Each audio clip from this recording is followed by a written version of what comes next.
Hi, good morning, good afternoon, good evening, kung ano mang oras nyo napanood tong vlog na to. Si Wills Ramsa Noipi po ulit ito. Ang topic po natin dito ay ang mga delayed na ODA funded projects. Ito po ay continuation sa first vlog ko tungkol sa PhilHealth funds for 2025. Tapusin po ninyo ang vlog nito at malalaman ninyo kung bakit naging connected ang dalawang topics na ito. As usual po, no, ang kabuuan ng vlog ko ito ay mga personal views ko. Maaari din po kayong mag-comment dito tungkol sa sarili ninyong mga opinion tungkol sa topics na ito na ating pag-uusapan. Sa SONA this year, no, 2024 ng PBBM na ginawa niya noong July, nabanggit niya ang mga accomplishments niya ng kanyang administrasyon. Nabanggit niya sa SONA na ang infrastructure development ay sustained and on schedule. Pero noong August also this year, no, to 2024, naglabas din ng report ang COA, ang Commission on Audit, at na-highlight sa report nila na delayed ang lahat ng ODA infrastructure projects. Siyempre, hindi naman babanggitin ni PBBM yung mga delayed projects, no, sa SONA niya. Usually, sa lahat naman ata na naging presidente, hindi talaga binabanggit yung mga hindi magagandang nangyayari, kundi ang binabanggit yung mga magagandang achievements ang kanilang nire-report. Pero kung tutusin, dapat dahil SONA o State of the Nation, yung estado ng bansa, ang pinag-uusapan, sana ay sinasama na rin, no? Yung mga binabanggit na rin yung mga big time projects, no, na delayed at problematic para nalalaman din ng mga tao. Hindi yung nagre-report tayo ng State of the Nation, after a few months meron tayong mababasang report galing sa COA na puro delayed pala yung mga ODA funded projects. Buti na lang may sariling report itong COA natin tungkol sa mga government projects. Ang ODA or Official Development Assistance Programs ay mga tinatawag nating mga foreign assisted projects. Ito yung mga projects na dito sa Pilipinas na ang pondo o portion ng pondo ay galing sa international financial organizations tulad ng ADB or Asian Development Bank, JICA, Japan International Cooperation Agency, IBRD, International Bank of Reconstruction and Development, IBRD, International Bank of Reconstruction and Development, yes, CECIM or Export-Import Bank of China, at iba pa, tulad ng World Bank, IMF. In short, ang mga pondo ng ODA projects in part or as a whole ay galing sa utang ng Pilipinas sa mga foreign banks and financial institutions. Ang main objects ng mga ODA projects na katulad din ng ibang government projects ay para i-promote o para ma-develop ang economic and social status ng bansang Pilipinas, para sa pagpapaunlad ng bansang Pilipinas.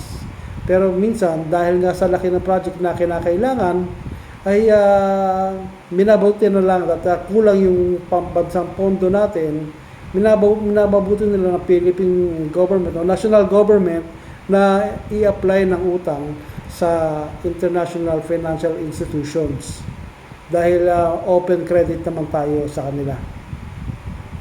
Isa sa mga requirements ng ODA projects ay dapat na monitor ng ating NEDA o ng National Economic Development Authority ang mga ODA projects. Lahat ng ODA projects dapat na monitor ng NEDA para masusunod kagad kung mayroon mang problema at malaman kung delay o on time ang mga projects.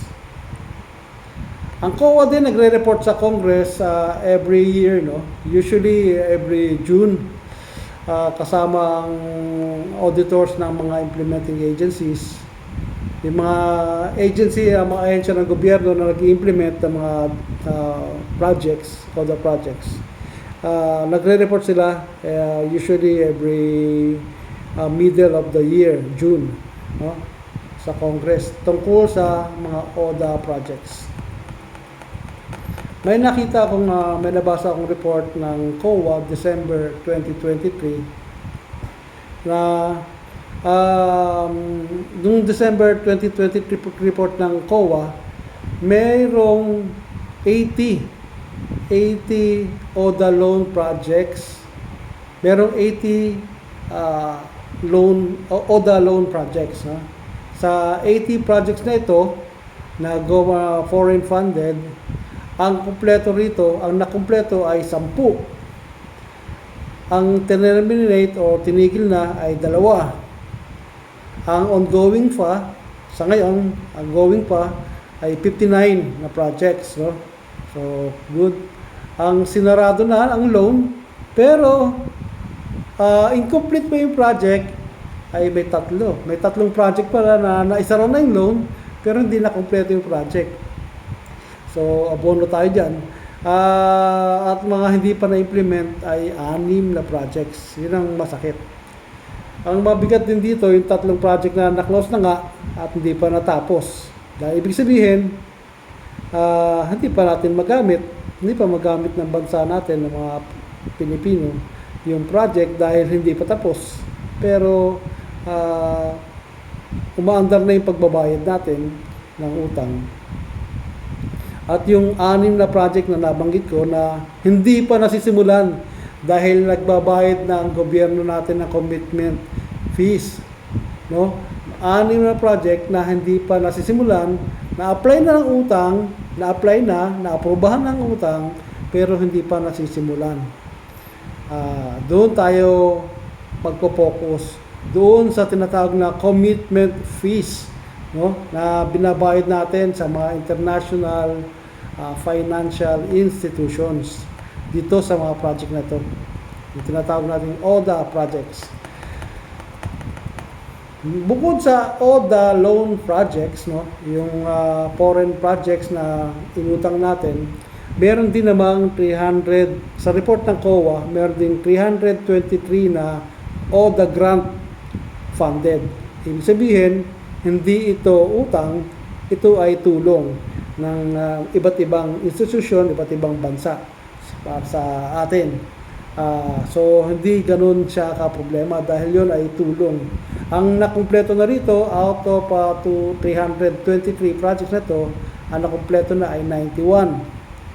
Ang still ongoing pa ay 232. So, medyo okay tayo dyan kasi yan ay grants naman, tulong. Salamat sa mga bansa at mga financial institutions na patuloy na tumutulong sa ating bansa. As of December 2023, ayon sa COA, merong 22 na ODA funded projects and programs na totally unavailed. No? Meron daw 22 na 22 na ODA projects na ang unavailed ang inutang na pera. Ibig sabihin, nag-request ng pondo at kinuha ang pondo sa mga international na bangko. Ngayon, na-approve.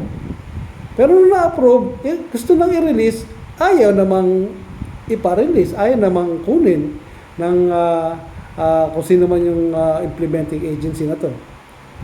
Ang total amount daw ng loans na gantong crossing project ay 403.5 billion pesos, no? 403.5 billion pesos. Mukhang okay kasi hindi naman nila kinuha ang pera. Nandun pa rin sa international banks. Pero may catch yan. May catch. Ano yung catch dyan? Kasi pag nag-apply ng loan, ang Philippine government sa mga international banks na to, at iyon ay naaprubahan na, i-release na, pero ayaw mong kunin, ayaw natin kunin, ayun, magbabayad tayo ng tinatawag na commitment fee. Sabihin, kasi nirequest natin, pinrasis nila, dinocument nila kung saan sila nagpa-approve, tapos at hinanda nila yung pera. Ngayon, pagkahanda na pera, hindi mo kukunin. So, sinisingil tayo ng commitment fees, no? Usually, mga 0.2, mga ganun, 0.2% ang mga singilan nila dyan, commitment fee. 0.2% ng total loan package. Usually, sinisingil nila.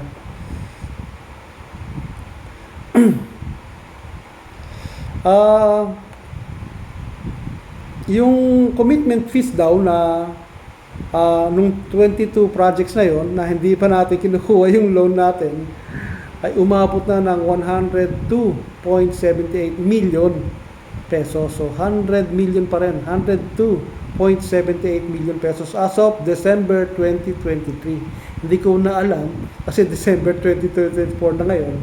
So kung bumaba ba to o tumaas, no? Pero December 2023, meron tayong commitment fees na 102.78 million pesos na babayaran. Dahil doon sa 22 ODA projects na ayaw natin kunin yung pera na gusto nang i-release ng mga international banks. Ang saklap, no? Ang saklap, nagbabayad ang taxpayer ng 102 million pesos commitment fee pa lang. Dahil nga ayaw kunin ng gobyerno ng Pilipinas o sino man nag-i-implement ng project na yon yung pera sa iba't ibang uri ng dahilan. Medyo nakakatawa. Magpo-propose ka ng project, maaprubahan, tapos, pag i-release na yung umangutang ka, i-release na yung utang mo, ayaw mo naman kunin. Dahil nga hindi pa ready. Marami pa palang dapat ayusin doon sa project na yun. Yun ang masaklap. Isang example sa mga project na ganito ay yung ang number 1, no? Yung Cebu Bus Rapid Transit Project. Cebu Bus Rapid Transit Project o ang tawag nila Cebu BRT, no, which is under supervision of Department of Transportation. Para itong sa EDSA, yung parang EDSA carousel, may kasama siyang walkways, magandang lakaran at bicycle lanes, merong solar street lights, merong mga plant boxes, ganyan. Ito yung maganda sanang pampaganda sana ng tanawin, no? At pas paayos na bus, magko-commute sa bus doon sa Cebu City. Pero hindi pa nila inabil ang loan, aprobado na. Ang total na loan ay 25 million US dollars. Ang loan nila, 25 billion dollars. Ngayon, ang commitment fee, dahil nga hindi pa natutuloy ang project, hindi pa nila kinukuha yung loan nila, ay umabot na ng 20.43 million pesos. So, matagal na itong project na to. So, parang 2014 pa yata ito. Matagal na. At sa ngayon, December 2014 sila nag-apply, na-aprobahan yung loan. Hanggang ngayon, hindi pa nasisimulan yung project dahil sa iba't ibang uri ng mga dahilan. Ngayon, ang problema, ang taxpayer ang nagbabayad. 20.4 million pesos na. Hindi pa nasisimulan, bayad na ang Pilipinas ng 20.4 million pesos. Saklap. Isa pa, dito naman sa Metro Manila, yung EDSA Greenways Project. Hindi ko lang alam kung narinig na ba ninyo, EDSA Greenway Project na under din sa Department of Transportation. Ito yung supposed to be na ah, covered elevated walkways, no? Doon sa MRT, sa paligid ng apat na MRT station sa Balintawak, sa Cubao, sa Guadalupe, at sa Pasay Top, no? Yung mga stasyon na yan, gagawin sa ng elevated walkway para madali na yung paglalakad to and fro, no, ng mga tao, mga nasasakay ng MRT papunta doon sa mga bus stations. Doon na sila maglalakad. Maglalagay doon ng walkway na parallel doon sa MRT lines. Pero safe naman sana, safe. Ang problema, hindi rin ang project na to noong 2021 pa. Ang loan ay 15 million US dollars. Dahil nga hindi na-implement, bayad ang Pilipinas ngayon ng 27.5 million pesos. Bayad na naman ang Pilipinas 27.5 million pesos nang hindi pa nasisimula ng project. Ang saklap. Saklap talaga. Meron pang isa sa Metro Manila, yung Metro Manila Bridges Project. Maganda rin sana to. May ang gagawin dito, tatlong bagong tulay na nagko-cross sa Marikina River, no? Para mabawasan daw yung traffic sa lugar na yon, sa mga lugar ng tatlong crossing na yon. Tapos may rehabilitation pa kasama po ron ng rehabilitation ng Guadalupe Bridge at yung Lambingan Bridge doon sa may Santa Ana, Manila. So nag-request tayo ng loan, no? 89. Ito naman ay under naman ng DPWH, the infamous DPWH. So nag-request ng loan ng 89 million US dollars. Na-approve noong February 2022. At hanggang ngayon, hindi pa kinukuha ang loan, hindi pa ayaw tanggapin, hindi pa sinisimula ng project. May mga issue pa na kung ano-ano, kaya hindi masimulan. At bayad naman ng gobyerno ng 26.5 million pesos sa commitment fee pa lang. Commitment fee dahil hindi mo ginamit yung inutang mo, hindi mo kinuha sa kanila, pinag-ayos mo sila, inistorbo mo sila, pinagap mo sila sa kakaasikaso ng loan mo, tapos hindi mo kukunin, bayad tayo ngayon, 26.5 million pesos. Easy money, no? Sa kanila, easy money. Tayo, luhod tayo dito, no? Luhod ang Pilipinas dito sa mga nangyayaring ganito. Pero pa yung Davao, sa Davao, no? Hindi ko lang alam kung Davao City to, pero malamang buong Davao siguro to. Ang Davao Public Transport Modernization Project, under na naman ng Department of Transportation. Ito malaki. Ang loan dito, 1 billion US dollar noong August 2023. At naaprubahan yung loan. Pero hindi pa rin nasisimulan. So, bayad naman ng gobyerno ngayon ng 21.8 million pesos sa commitment fee pa lang. Commitment fee pa lang. Nakagulat ang mga projects na ganito na nagre-request ng malalaking ODA loans, tapos hindi pa na sigurado kung ma-implement o hindi. Ang saklap. Pero magre-request ka ng gantong loan. Tagal mong pinag-aralan, ni-request mo. Nung ilalabas na ang pera, ay, teka, may problema pa pala. Hindi pa natin pwede simulan yan. Naku. Parang baliwala sa kanila yung milyon-milyon, no? Halos yung nabanggit ko sa inyo, halos 100 milyon na yun, no? Commitment fee pa lang, hindi pa nagsisimula yung project. Hindi ka pa nagsisimula sa construction. Bayad ka na kagad.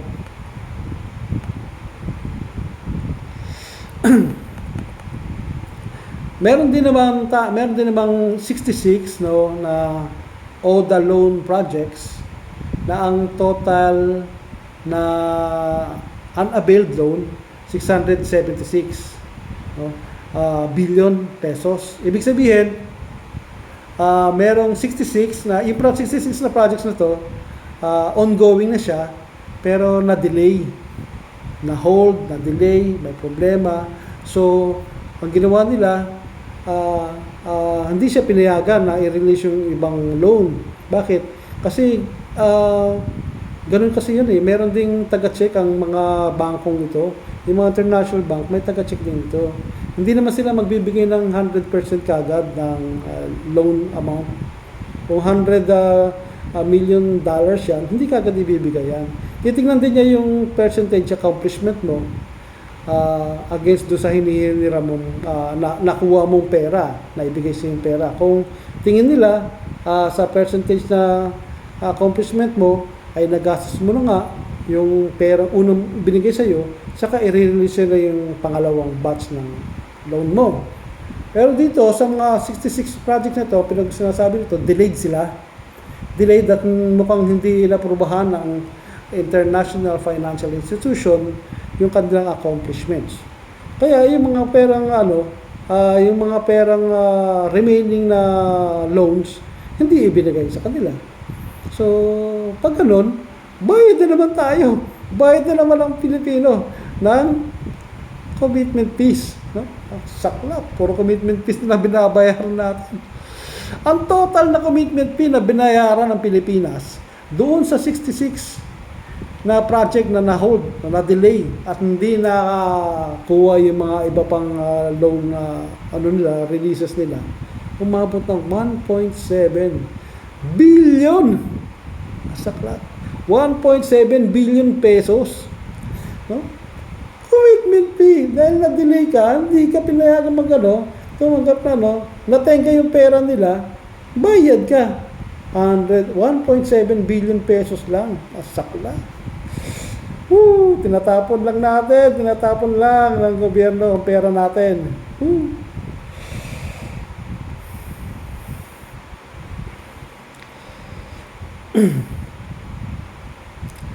Mga commitment fees pa lang yan. No? So yung una kong nabanggit, yung mga hindi pa nasisimula ang project, mayroon ng 1 billion, nasa 1 billion pesos na. Tapos ito naman 1.7 billion. Itong mga ongoing na pero na-delay, 1.7. So 1 billion plus 1.7 billion, 2.7 billion pesos na yung commitment fees natin. Hindi pa tapos. Yung iba hindi pa nasisimulan. Yung pinag-uusapan natin, commitment fees lang Yun yung pinagtrabaho mo sila sa paglo-loan mo. Pinrases nila yan, hiningin nila yan sa mga principal nila kung saan-saan. Tapos hindi mo pala gagamitin o na-delay ka, ay release sa'yo, bayad ka. Bayad tayo. 2.7 billion pesos. Ang sakap. No? Wala pa dyan yung bayad yung mga bayad sa actual na amounts. O yung pinakautang mo kung hindi pa kunyari umutang ka ng sa ADB, umutang ka ng 10 billion dollars, wala pa doon. Hindi pa kasama 'yon. Commitment fees pa lang 'yon, no? At wala pa yung mga interest, kasi mga interest later on sinisingil yan after 10 years ng utang. Saka pa lang magbabayad yan ng mga kasama yung mga interest, kasama yung principal. At kung malilate ka sa pagbabayad, meron pang penalty. So wala pa tayo doon. Ang pinag-uusapan pa lang natin dito, commitment fees na walang kabagay-bagay na naka 2.7 billion pesos na ang Filipino taxpayers. Saklap.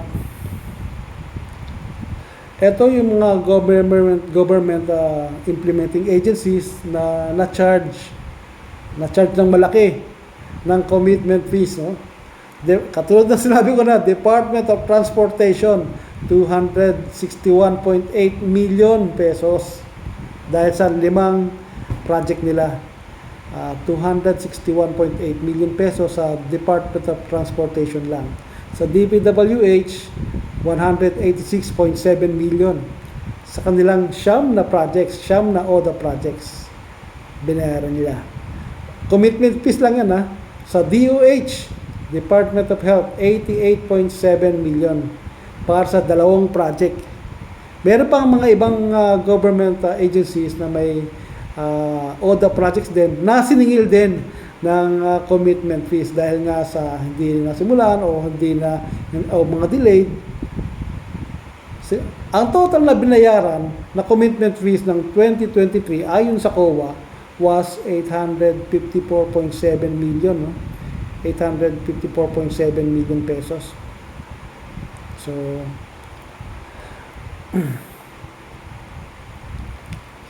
itodo na natin, no? Medyo itodo pa natin ng konti ito. As of December 2023 rin, last year pa, ngayon ay December 2024. Yung report na pinag-uusapan natin ay December 2023 dahil wala pang report ng COA ngayon sa December 2024. December 2023, ang outstanding loan balance ng Philippine government sa ODA banks, no? Ang outstanding balance ng Philippine government sa ODA ay tumataginting na 2.18 trillion pesos.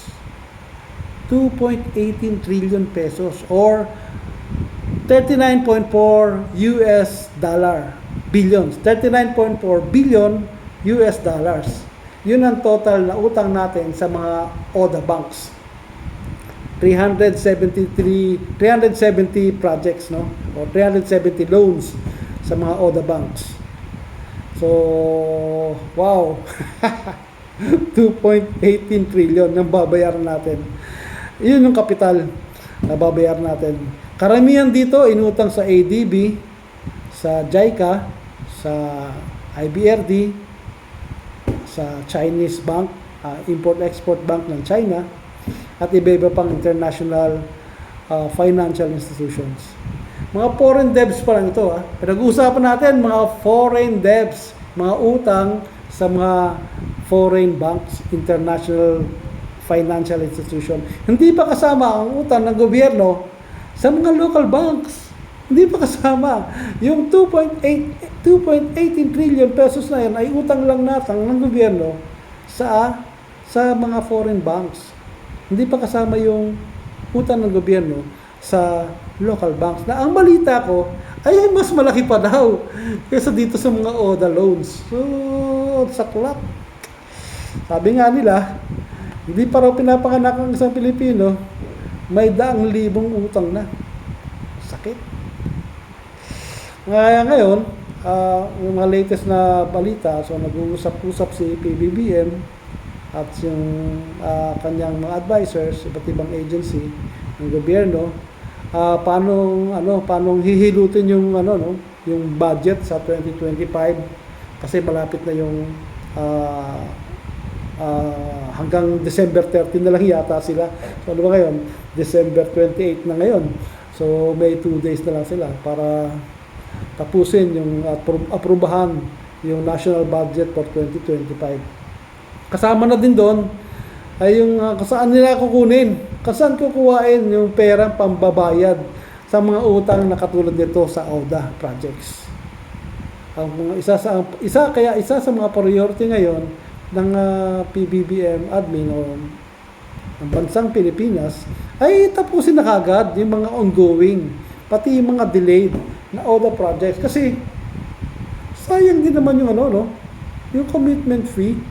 No? At-charge tayo ng wala tayong kalaban-laban, wala tayong nakukuha man lang na kapalit.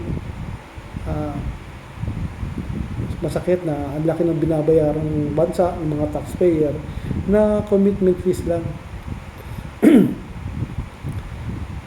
At dahil nga dito, kaya naisipan tuloy nila Recton, nila PBBM, ng Department of Budget na gamitin nga yung excess na funds ng GOCCs tulad ng PhilHealth, tulad ng PDIC, no?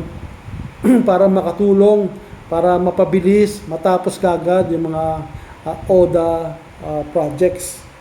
Kasi kung delay nga dahil kulang sa pondo, yun ang pantatapang nila. At yung mga pambabayad sa mga commitment fees, yun din ang gagamitin nila. Sana. Kaya gusto nila kunin yung excess funds ng PhilHealth at PDIC. Doon nila gagamitin daw. Para sa akin, kung ganyan nga talaga, para sa akin, kung ganyan nga talaga kalala ang mga ODA loans na yan, sa akin, mukhang good option nga na paggamit muna, no? Paggamit muna natin excess funds ng PhilHealth at PDIC, excess funds lang. Pero kung posibleng gawin ito na sana hindi lang basta kunin, no? Kundi hiramin. Sana hiramin ng national government sa PhilHealth at PDIC. Ibig sabihin, pag hiniram mo, isusoli mo. At kung posible rin, may interest din, no? Parang mangyayari, parang nag-invest lang din ang PhilHealth at PDIC. Hindi mo basta-basta kukunin, no? At sila mababawasan ng pondo, kundi hihiramin mo. At pag nakaluwag-luwag ka naman sa national government, ibabalik mo naman ito na may interest. Yung 10 years, hiniram mo siya, after 10 years, bayaran mo siya na may interest. Para meron namang ganansya. O para ka na rin, parang nag-invest yung GOCC, PhilHealth saka PDIC. Yan ang kaya naging connected itong ating pinag-usapang ODA funded projects, pati yung nauna kong vlog tungkol sa PhilHealth. Para sa akin, ang mga ODA project na hindi pa nasisimulan at mukhang hindi pa ma-resolve kung ang mga problema sa delay, dapat i-terminate na. Katulad ng Cebu BRT na yon, Bus Rapid Transit System, kung hindi pa sila magkakasundo ron, kung saan gagawin na ron, mayroon pa yatang issue yun tungkol sa right of way doon sa Kapitolyo. Kung hindi naman kayo magkakasundo, buti pa i-terminate na lang yung project. No? Para ma-terminate na rin yung mga commitment fees na yan.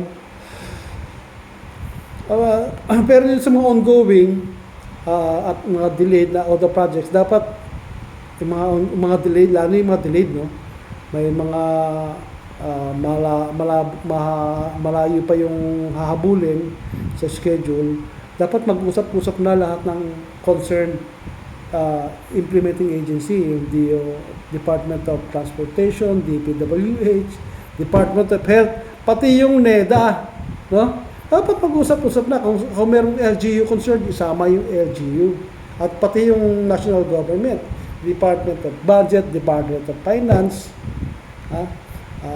pati COA, para mapag-usapan, ma-resolve agad ang mga dahilan ng mga delays ng mga ito. Para ito matapos na agad yon, yung mga ODA projects na yon, mapakinabangan na ng bansa natin, pati ng mga mamayan natin, at matigil na yung mga commitment fees na yan. Sayang yung commitment fees, no? Wala tayo. Parang tinatapon na natin yung pera natin dyan sa commitment fees na yan.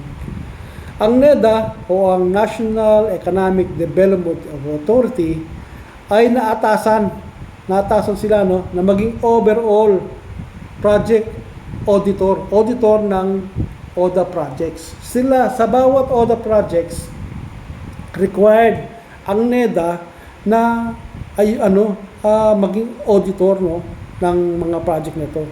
Dahil nga sila yung tumitingin sa ODA project, dapat tumulong sila sa pag-aayos kung may problema at may delay. Dapat sila yung front runner, no, para ayusin yung mga problema, para hindi madali at makahabol ka sa target na schedule, at para maiwasan yung commitment fees. Yung ito, dapat nagre-report sila, especially ang NEDA at kung sino mang implementing agency, DOTR, DPWH, dapat nagre-report sila ng at least every 6 months, kung pwede nga every quarter. Magre-report sila tungkol sa mga project na hinahawakan nila. Hindi tama talaga yung every year. Kasi kung may delay ka at magsasubmit ka ng report every year lang, ay wala na. Lugmok na yung project mo. Ngayon, kung papaabot mo lang yan every year, wala na. Ang hirap na, magkakalugmok-lugmok na tayo. Hindi tayo makakahabol dyan. Actually, kung tutusin, anytime na merong critical delay, kahit sa mga private companies, no? Anytime na merong critical delay, nire-report ka agad dyan. Nagpa-plug ka agad dyan, o nag-ring the bell, kasi may problema tayo. hindi natin magawa. Kailangan natin ng solusyon. Dapat nag-a-alarm na kagad ang mga implementing agencies, pati ang NEDA. Pag may mga ganitong klase ng delays. Para ma-resolve kagad yan, magawa kagad, matuloy na kagad yung mga projects na ganyan. So, at para mabawasan naman yung impact sa mga taxpayer, huwag nyo namang pagbayarin ng commitment fees ang taxpayer. Walang kinalaman ang taxpayers dyan. Kayo lang nagmamalis dyan, NEDA, mga national government, no? Kayo lang nagmamalis dyan. Huwag nyo pagbayarin ng ganyan. Walang kalaban-laban ng taxpayer sa inyo. Dahil sa topic natin ito ngayon, medyo nauunawaan ko na rin, no, kung bakit pala itong si PBBM parang hindi masyado nag-introduce ng mga bagong malalaking project. Ngayon ko lang naintindihan. Dahil nga, baon sa utang ang bansang Pilipinas. At mukhang ayaw na nilang dagdagan ang utang natin, kaya hindi na sila nag-introduce ng mga bagong malalaking projects. Tama, di ba? Tama rin naman. Para sa akin, kaya lang, yung iba kasi, ikinukumpara si PBBM kay FPRRT, kay Tatay Digong, no? Sa admin ni Tatay Digong. Dahil kay Tatay Digong, bomba ng bomba, build. Yung admin ni Tatay Digong. Kaya lang, baon naman tayo sa mga utang. So, ating national governments at LGUs, mga implementing agencies, sa akin po lamang, sana ay wag na muna tayo mag-request ng mga bagong malalaking projects. Tapusin po muna ninyo ang karamihan sa mga ongoing at mga delayed na projects, lalo na yung mga ODA-funded projects na yan.